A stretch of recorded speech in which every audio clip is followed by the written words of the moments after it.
Brasília, a cidade que determina o rumo dos 210 milhões de brasileiros. Um lugar que desperta desconfiança em muita gente, e não é sem razão. Você sabe do que eu estou falando. Mas nos últimos tempos, o Brasil está começando a mudar. E goste ou não, essa mudança passa por aqui. Em uma era de fake news, onde a credibilidade da grande mídia se destrói a cada dia, o cidadão quer conhecer de perto a verdadeira revolução que vem ocorrendo em nosso país. Políticos, artistas, ativistas, personalidades de diversos setores que impactam a vida do povo brasileiro vão estar aqui. E você vai conhecer a verdade, descobrindo o que o Brasil precisa saber.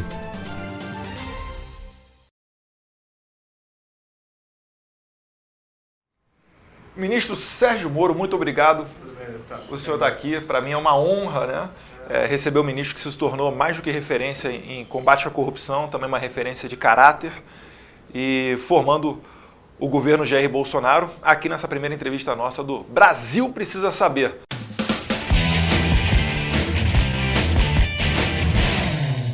Eu começo, ministro, com um tema um pouquinho polêmico, que é com relação às armas de fogo. Em 1980, o Brasil tinha um pouco mais de 8 mil homicídios e metade da nossa população.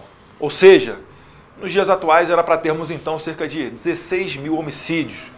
Mas o Brasil experimentou um boom dessa taxa e graças a Deus agora, com o senhor à frente do Ministério da Justiça, nós vimos ano passado a redução de cerca de 22% no número de homicídios. O senhor enxerga alguma relação nessa flexibilização do acesso às armas de fogo implementada pelo presidente Jair Bolsonaro em 2019 com essa redução na taxa de homicídios? Tá, primeiro é um prazer recebê-lo aqui, né? Sempre à disposição para esclarecer e conversar. É muito difícil dizer as causas que levam ao incremento da violência, assim como as causas que levam à diminuição. Esse ano houve uma queda abrupta de percentuais. Acho que tem o mérito tanto do governo dos estados e alguns governos municipais que cuidam da segurança pública, mas igualmente do governo federal, né? Foi uma queda muito significativa e o que a gente pode identificar são várias ações que foram tomadas do governo do presidente Jair Bolsonaro, também pelo Ministério da Justiça e Segurança Pública principalmente, para reduzir esses indicadores. É muito difícil dizer que a proibição ou flexibilização do porte da arma de fogo leva ao incremento dessas taxas. Esse ano, por exemplo, houve a flexibilização, mas concomitantemente houve a queda. O que significa que a flexibilização provavelmente não levou ao incremento, mas também não se pode dizer que levou a uma diminuição. A mesma coisa no ano passado. Eu acho principalmente, a minha percepção é que durante muito tempo houve um descuido em relação à segurança pública, né, em governos anteriores, e muita identificação do problema como uma questão social, da violência como uma questão social. Claro, tem que investir no social, claro, tem que cuidar do social, mas um dos fatores que acabam levando ao aumento da violência é a impunidade. E se descuidou dessa parte, eu acho que esse talvez tenha sido o principal fator. O senhor acredita que quando o Congresso, o Legislativo, ele dá passos nessas medidas que eu sempre critico, eu falo dito direitos humanos, por exemplo, as medidas cautelares diversas da prisão, tornozeleira eletrônica, prisão domiciliar, progressão de regime após um sexto de cumprimento, enfim, você acha que essas medidas elas vão de encontro a essa impunidade? O senhor acredita que o criminoso ele fica mais confortável quando o Congresso legisla nesse sentido? Acho que existe uma situação assim, às vezes algumas medidas prejudicam o combate à criminalidade. Por exemplo, a questão mesmo do sexto, poder cumprir um sexto da pena e já obter um benefício. É muito pouco, né? Isso é uma avaliação geral, isso veio lá desde 84, né? Em certa medida ainda permanece, embora houve algum endurecimento aí na lei anticrime recentemente aprovada.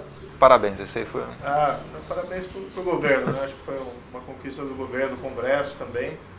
Algumas coisas não foram ali votadas, aprovadas, mas o resultado final, o saldo final, acho que ainda é positivo.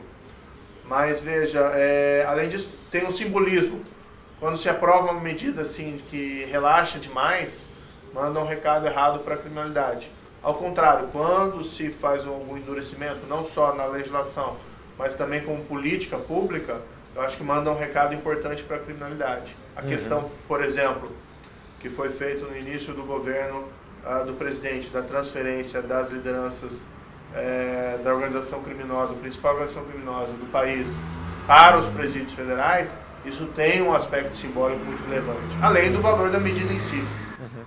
Inclusive a gente teve a oportunidade de perceber que uma reclamação da criminalidade foi o fim dos diálogos cabulosos. Sinal aqui que corrobora o que eu falei no início, né, que o ministro representa aqui medidas de coragem, de pulso firme, que é exatamente o que a população clama para combater não só a criminalidade, mas também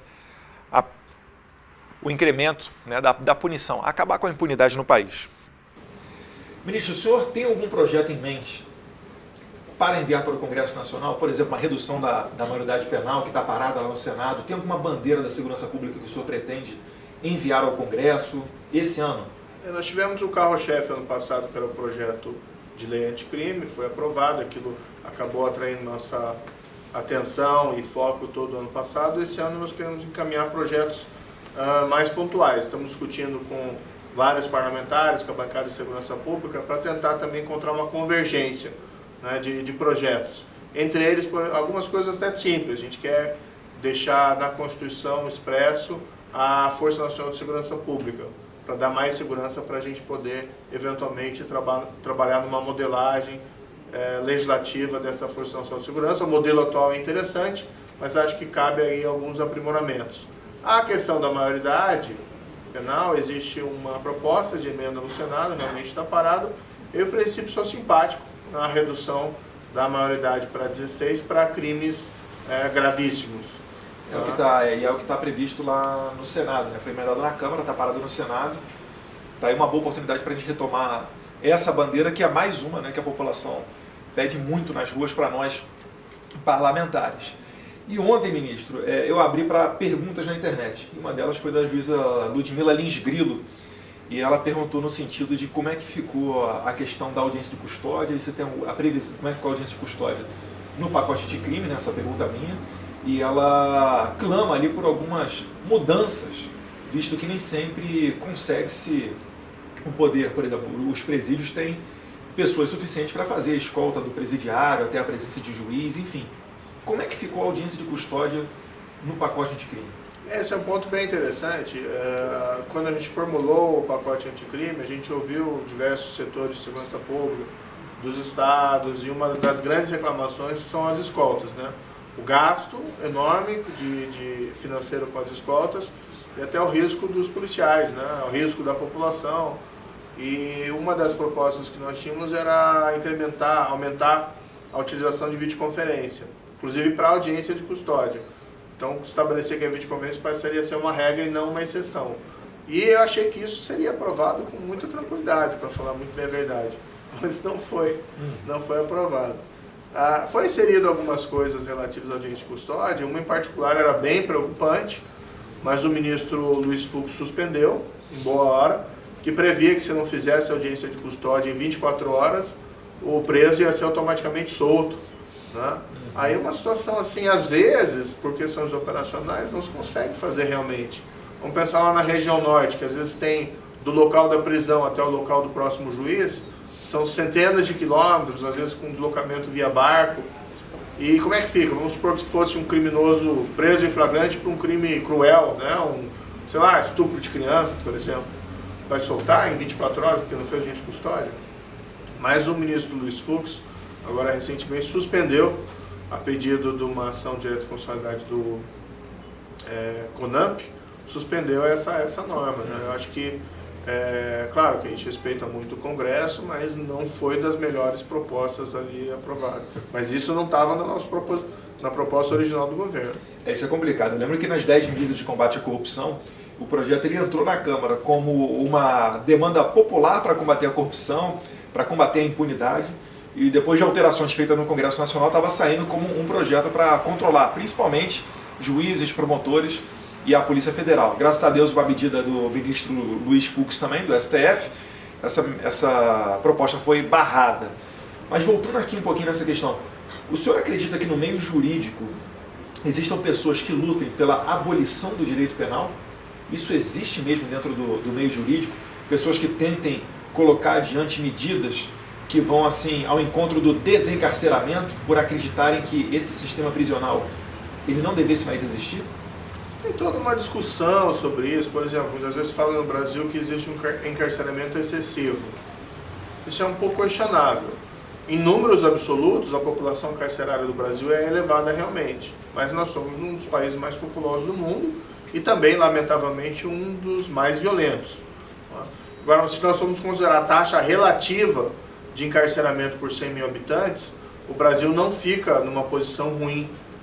Existe um ranking de 2016, é o último que eu conheço. Se não me engano, né? Exatamente, uma lista de acho que 90 e tantos países, o Brasil fica lá entre 25º a 30º lugar, então não é algo assim extraordinário.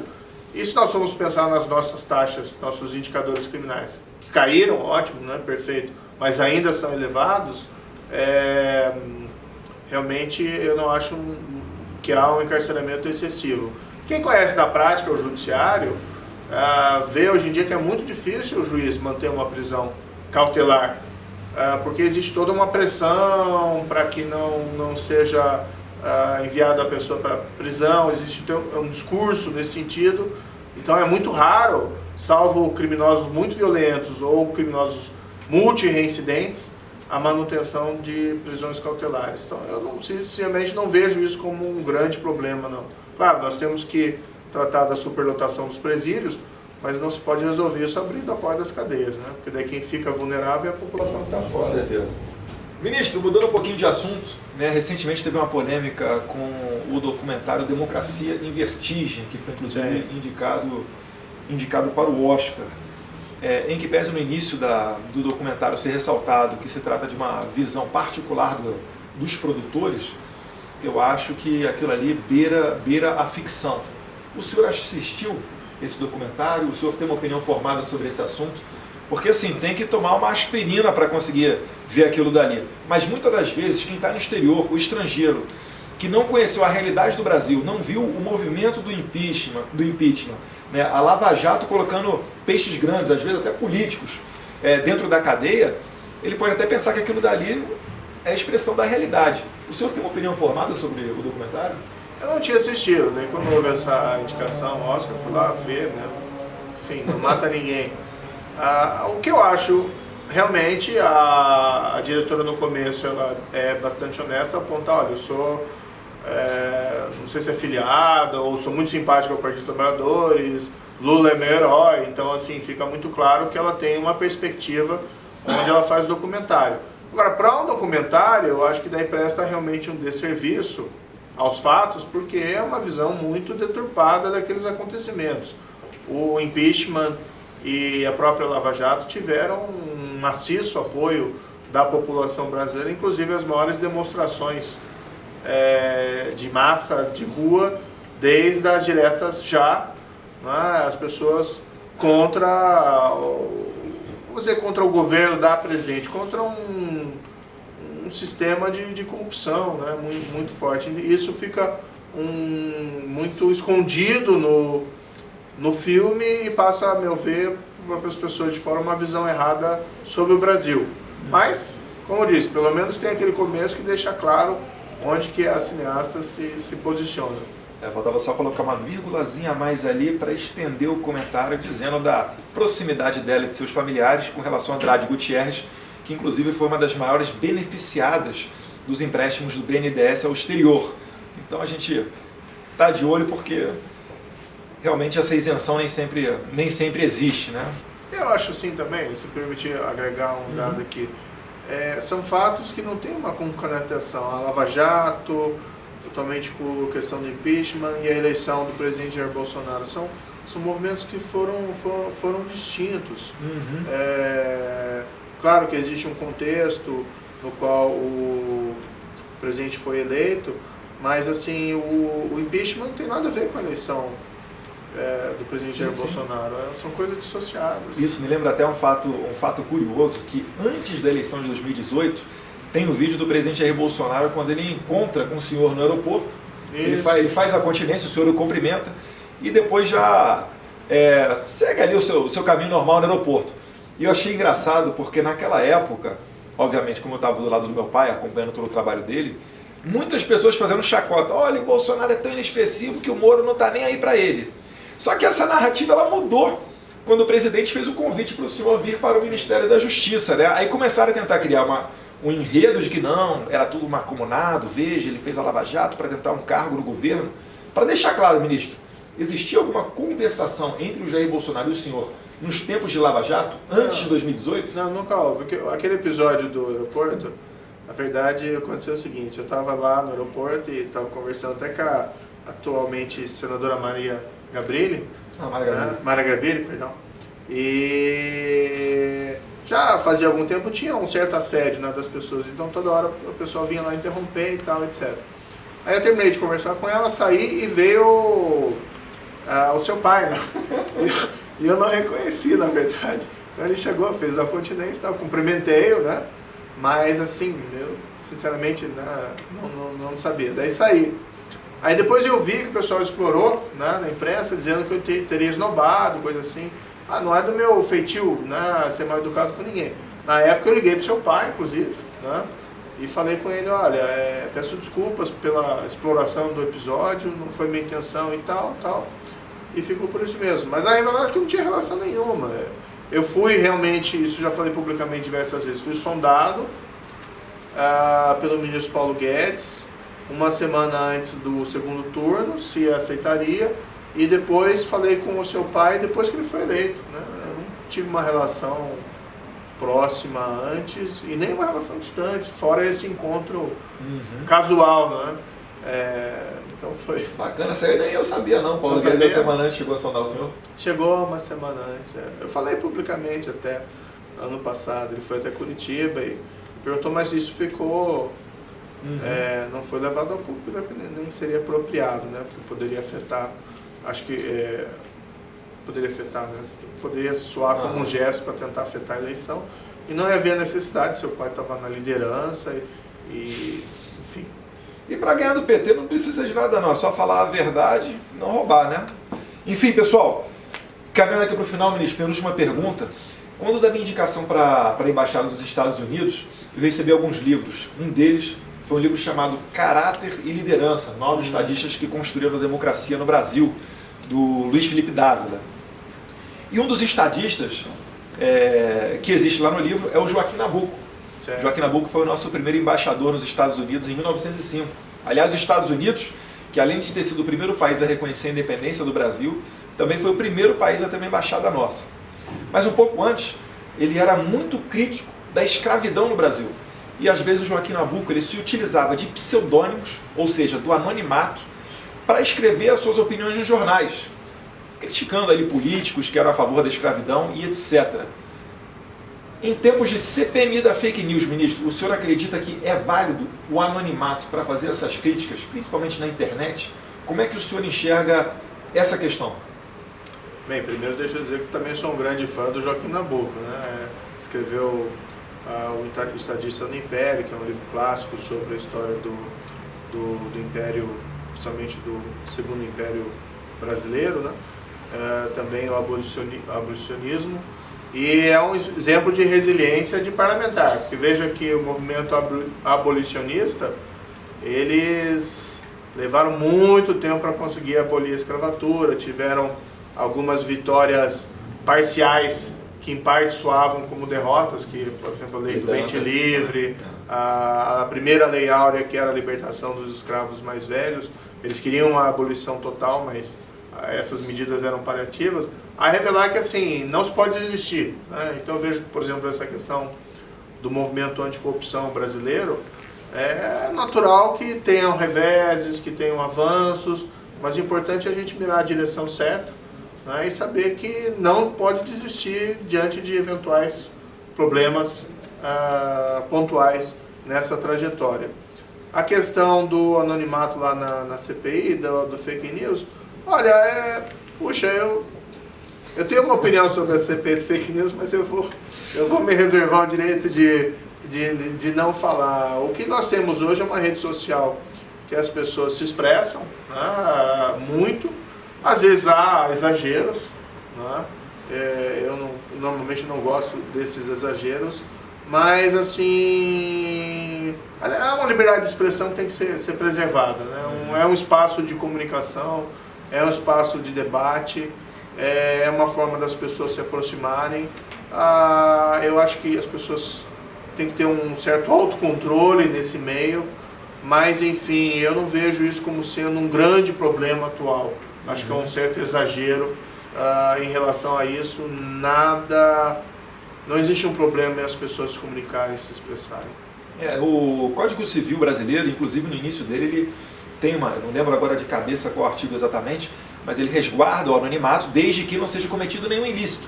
E normalmente na internet, quando é cometido algum ilícito, normalmente é crime contra a honra. Então já existe todo um aparato legal e legislativo para você conseguir reaver, né, uma indenização e etc. O que me causa só espanto é que quem mais reclama dessa questão na internet são exatamente pessoas públicas. Então é o seguinte, se você não quiser ter exposta, né, a sua vida, ser criticado, etc., é só sair da vida pública. Ministro, para encerrar aqui esse nosso bate-papo, gostaria de presentear o senhor com esse livro, que eu sou fã dos autores, que são os promotores do Rio Grande do Sul, Diego Pesce e Leonardo Jardim, Bandidolatria e Democídio. Obrigado. Um livro aí que tem a opinião do Benê Barbosa, até o próprio Olavo de Carvalho também cita bem positivamente, de maneira bem positiva, o livro. E nele ele trata inclusive num dos capítulos da questão da Operação Mãos Limpas, ocorrida na Itália nos anos 90. E após a operação, um movimento chamado Magistratura Democrática, liderada pelo jurista Luigi Ferraioli, ele veio na contramão daquele momento em que a sociedade clamava por punição, ou seja, ele veio colocando medidas desencarceradoras dentro do ordenamento jurídico italiano. O senhor acredita que no Brasil existe espaço para esse tipo de movimento após a Lava Jato? Eu acho que um dos problemas dos nossos índices muito elevados de criminalidade, isso vale tanto para crime de colarinho branco, mas para crimes também violentos e própria criminalidade organizada, é a impunidade.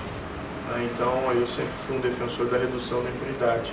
Até porque existe, claro, a questão dos direitos humanos que é importante, do devido processo, isso é relevante, mas, por exemplo, esses elevados índices de assassinatos no Brasil, nada mais lesivo aos direitos humanos que um assassinato de uma pessoa. Então, quando se há uma diminuição desses índices, isso é algo muito positivo.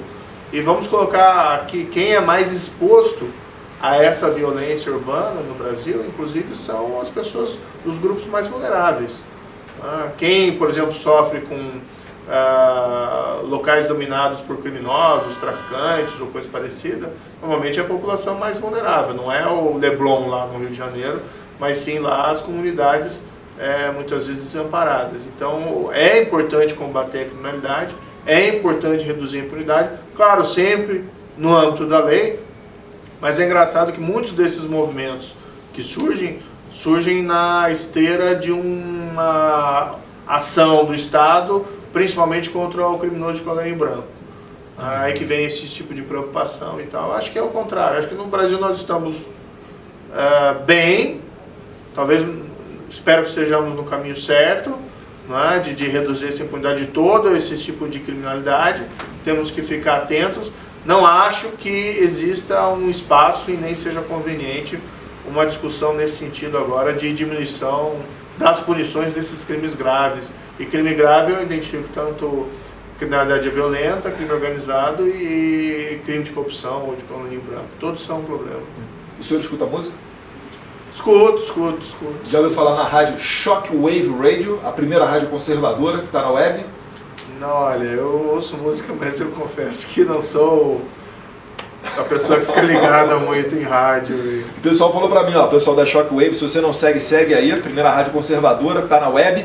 E eles perguntaram pra mim, Eduardo, se tiver como, fala lá com o Sérgio Moro que tipo de música que ele curte. Tem alguma música que o senhor curte, vamos lá, na intimidade com a família, de repente com a sua esposa Rosângela?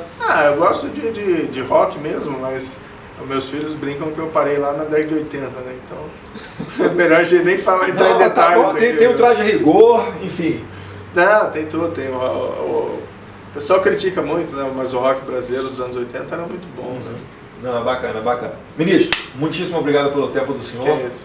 Pode contar com esse soldado aqui dentro do Congresso para a gente colocar adiante essas pautas que, se Deus quiser, vão caminhar ainda mais, não só para reduzir essa chamada criminalidade violenta, como também os crimes do colarinho branco, que a gente sabe que quando algum político desvia dinheiro, por exemplo, da saúde, ele causa um mal, às vezes, até maior do que esses assassinos. Muito obrigado, ministro. Tá, vou contar mesmo. Obrigado. Sim, senhor. Tá bom.